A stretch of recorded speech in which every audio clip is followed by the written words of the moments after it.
الحمد للہ رب العالمین والصلاة والسلام علی خاتم النبیین اما بعد فاعوذ باللہ من الشیطان الرجیم بسم اللہ الرحمن الرحیم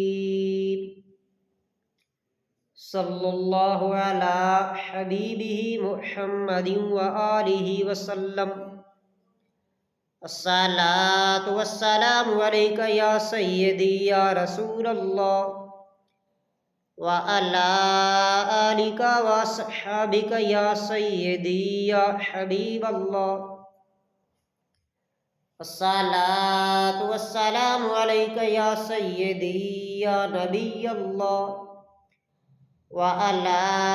آلک واصحابک یا سیدی یا نور اللہ۔ پیارے حبیب مکی مدنی سلطان الانبیاء مدینے کے تاجدار سید المرسلین خاتم النبیین رحمت للعالمین، دونوں جہانوں کی جان و شان، دونوں جہانوں کے حاکم مولا ہمارے اور تمہارے پیارے بھی محمد مصطفیٰ احمد متبع صلی اللہ تعالی علیہ وآلہ وسلم کا فرمان عالی شان ہے، جو بندہ مومن میری ذات اقدس پر دن میں 50 مرتبہ درود شریف پڑھے گا، میں محمد قیامت والے دن اس بندے کے ساتھ مصافحہ کروں گا، یعنی ہاتھ ملاؤں گا۔ اللہ تبارک و تعالیٰ کی بارگاہ اقدس میں التجا ہے کہ اللہ تبارک و تعالیٰ ہمیں اس حدیث پاک کے تحت عمل کرنے کی توفیق و سعادت نصیب فرمائے۔ پیارے حبیب مکی مدنی سلطان الانبیاء مدینے کے تاجدار سید المرسلین خاتم النبیین رحمت للعالمین، دونوں جہانوں کی جان و شان، دونوں جہانوں کے حاکم مولا صلی اللہ تعالی علیہ وآلہ وسلم نے ارشاد فرمایا کہ کل بروز قیامت جب اللہ تبارک و تعالیٰ کے عرش کے سائے کے علاوہ کوئی سایہ نہیں ہوگا تو تین قسم کے بندے کل بروز قیامت اللہ تبارک و تعالیٰ کے عرش کے سائے کے نیچے ہوں گے۔ صحابہ کرام علیہم رضوان رضی اللہ تعالی عنہم نے عرض کی یا سیدی یا رسول اللہ، وہ کون سے تین بندے ہیں کہ جب کل بروز قیامت اللہ تبارک و تعالیٰ کے عرش کے علاوہ کوئی سایہ نہیں ہوگا؟ تو تین قسم کے بندے کل بروز قیامت اللہ تبارک و تعالیٰ کے عرش کے سائے کے نیچے ہوں گے۔ تو ہمارے اور تمہارے پیارا بھی محمد مصطفیٰ احمد متبع صلی اللہ تعالی علیہ وآلہ وسلم نے ارشاد فرمایا، ایک وہ بندہ جس نے دنیا میں رہتے ہوئے میرے کسی امتی کی پریشانی دور کی ہوگی تو یہ بندہ کل بروز قیامت اللہ تبارک و تعالیٰ کے عرش کے سائے کے نیچے ہوگا۔ دوسرا وہ بندہ جس نے دنیا میں رہتے ہوئے میری سنت پاک کو زندہ کیا ہوگا، یعنی میری سنت پاک پر چلتا رہا ہوگا، اپنی ساری زندگی میری سنت کے مطابق گزاری ہوگی، تو کل یہ بندہ کل بروز قیامت اللہ تبارک و تعالیٰ کے عرش کے سائے کے نیچے ہوگا۔ تیسرا وہ بندہ جس نے دنیا میں رہتے ہوئے شوق محبت کے ساتھ، ادب و احترام کے ساتھ، زیادہ سے زیادہ کثیر تعداد میں میری ذات اقدس پر درود شریف پڑھا ہوگا، تو یہ بندہ بھی کل بروز قیامت اللہ تبارک و تعالیٰ کے عرش کے سائے کے نیچے ہوگا۔ اللہ تبارک و تعالیٰ کی بارگاہ اقدس میں التجا ہے کہ اللہ تبارک و تعالیٰ ہمیں اس حدیث پاک کے تحت عمل کرنے کی توفیق و سعادت نصیب فرمائے۔ پڑھیے الصلاۃ والسلام علیک یا سیدی یا خاتم النبیین وعلی آلک واصحابک یا سیدی یا رحمت للعالمین۔ حضرت وہب رحمۃ اللہ علیہ فرماتے ہیں کہ اللہ تبارک و تعالیٰ نے بنی اسرائیل کے انبیاء میں سے ایک نبی کی طرف وحی فرمائی اور یہ ارشاد فرمایا کہ جب کوئی بندہ میرے فرمان کے مطابق اپنی زندگی گزارتا ہے میرے فرمان پر عمل کرتا ہے تو میں رب عز و جل اس بندے سے راضی ہو جاتا ہوں۔ جب میں کسی بندے سے راضی ہوتا ہوں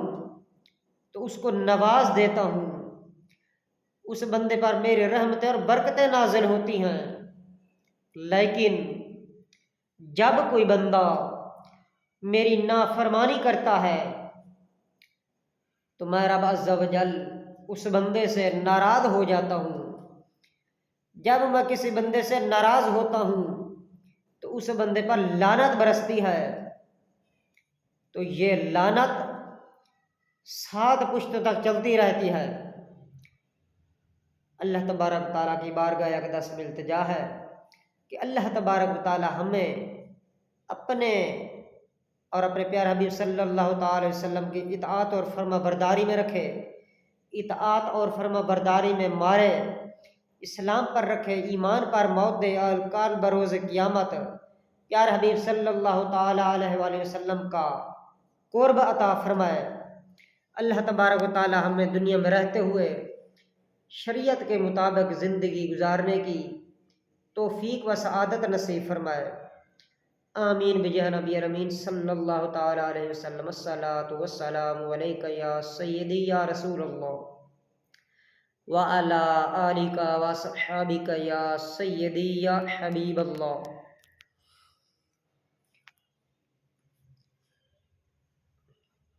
بنی اسرائیل میں 2 دوست تھے،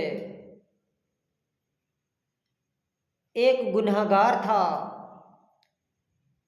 اور ایک نیک تھا، پرہیزگار تھا۔ یہ آپس میں دوست تھے